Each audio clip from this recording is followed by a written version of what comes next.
Okay, Natalia, welcome to the Ljubljana Documentary Film Festival. We're sad not to be able to meet you here, but I'm gonna nevertheless ask you a few questions about your movie. The first logical question, of course, is how did you come to find these people? This is a very unusual phenomenon for a non-Russian audience, I guess.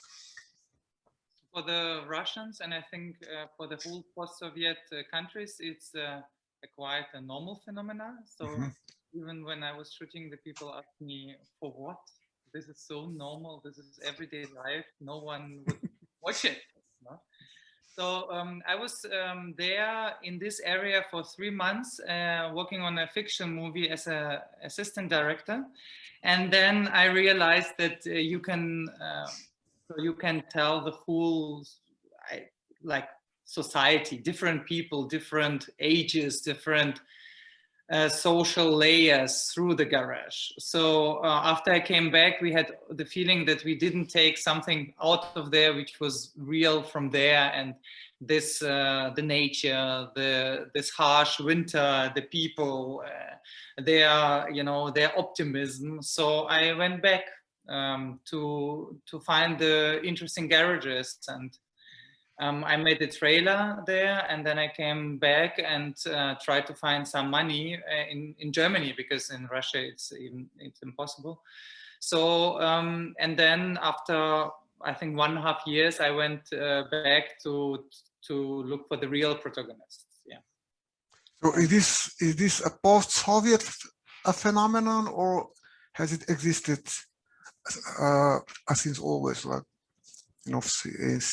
in the Soviet times, or has all these things been there from the from the 60s or the 70s?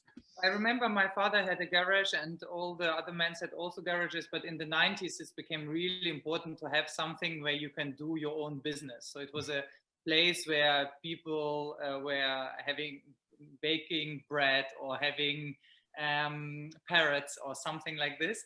And now it comes back. I think it has to do with the restriction of the country, with the restriction of Russia, with this society pushed in this garage to feel free. So this is the only space for me in Russia where the people are completely free to do whatever they want, and they're allowed to do it in these small spaces. So for me, it's also the phenomena of Russia, of this suppressed society.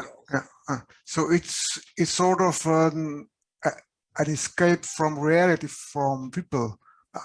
I mean, for all the people. But it's interesting because we can see Putin's pictures in the garages as well. So there's some kind of a paradox maybe there.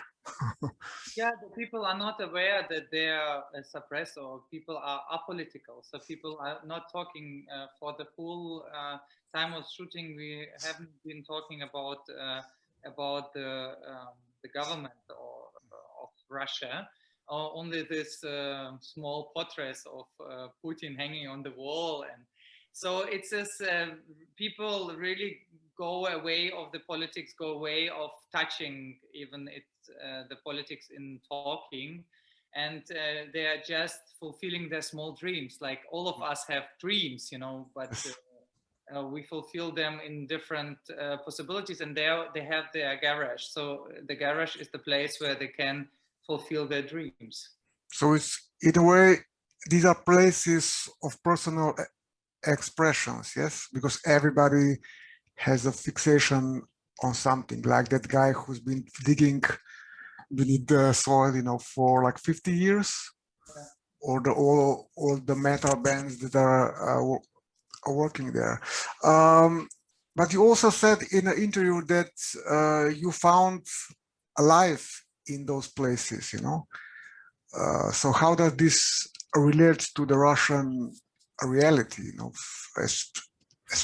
especially lately, like the last 15 years when the surroundings in this city are quite gray, And then I found out that the people are all walking to somewhere, and then the door opens and you have the whole world inside, like a temple of individualism. You know? So everyone is making something what they love, you know.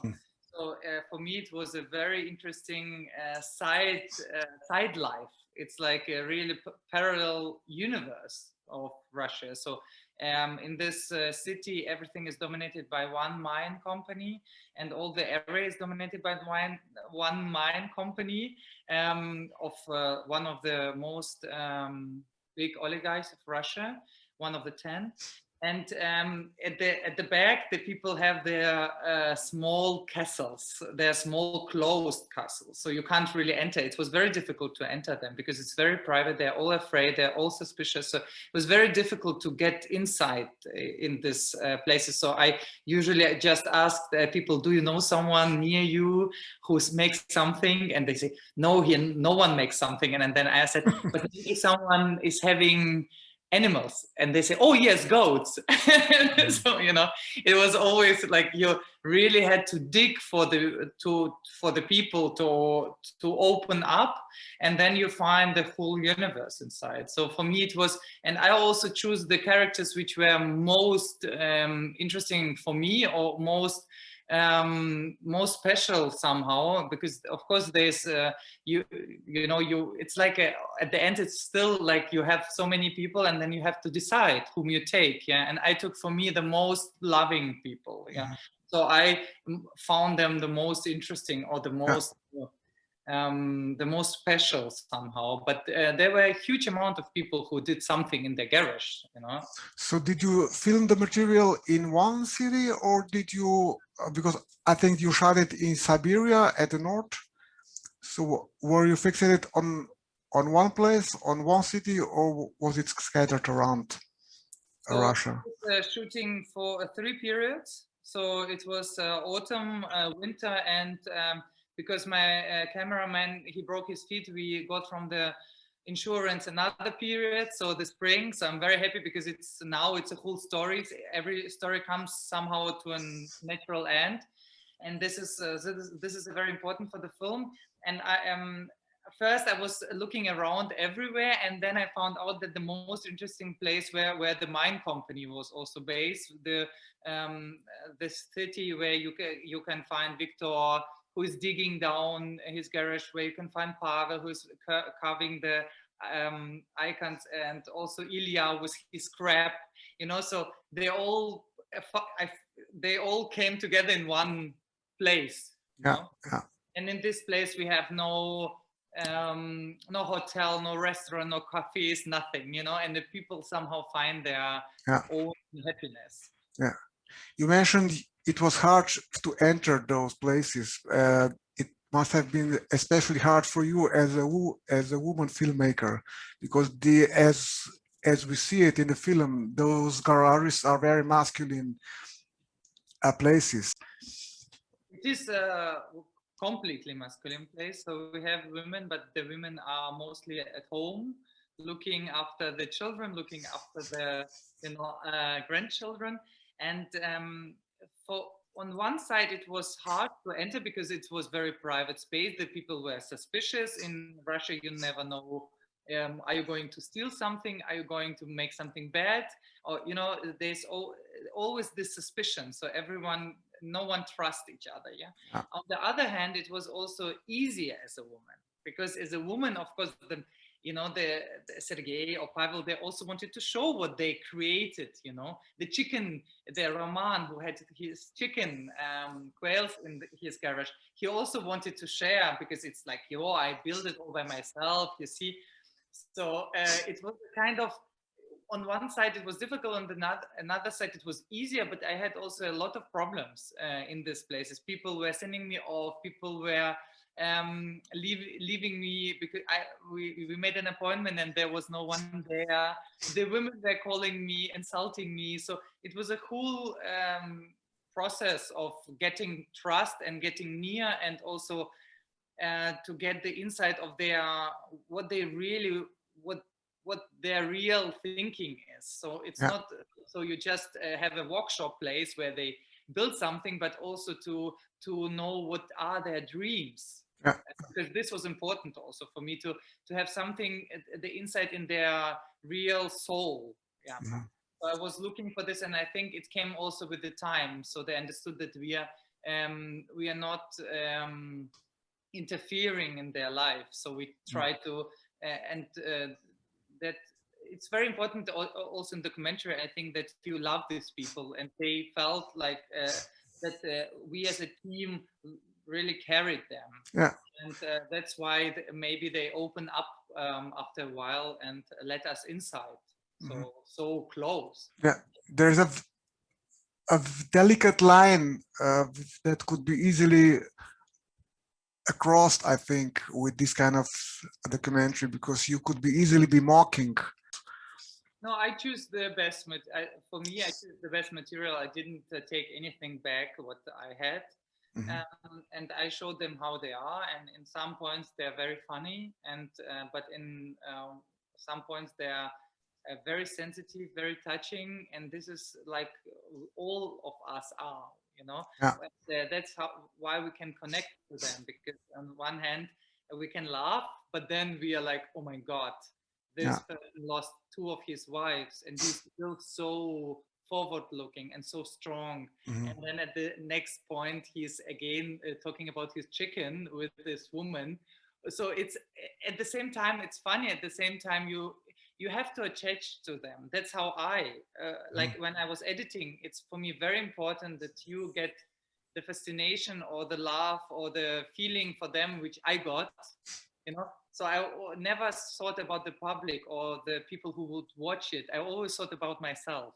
You know, what is for me touching? What is touching for me? What is important for me to show? And that's how it came up, you know. Yeah. Also, I edited with people who were very sensitive to not to laugh about people. Yeah. So there are some bits of it which are funny, but at the next point, then you can't really laugh anymore. Yeah. And it's important also, this balance, and this is how we are. This is how the humankind is. Yes. Perhaps the last question, was there a sort of a problem for you who are born in Ukraine? You're Ukrainian, you know, living in Germany. We know the situations between Russia and Ukraine. So how was this handled? I mean, did you hide your nationality, or you know? No, it was not necessary to hide, because in this North Russia, it's very much near Finland, so over St. Petersburg, Murmansk region, and there it's because this was the space where the first concentration camps Gulags. Stalin walking camps were built.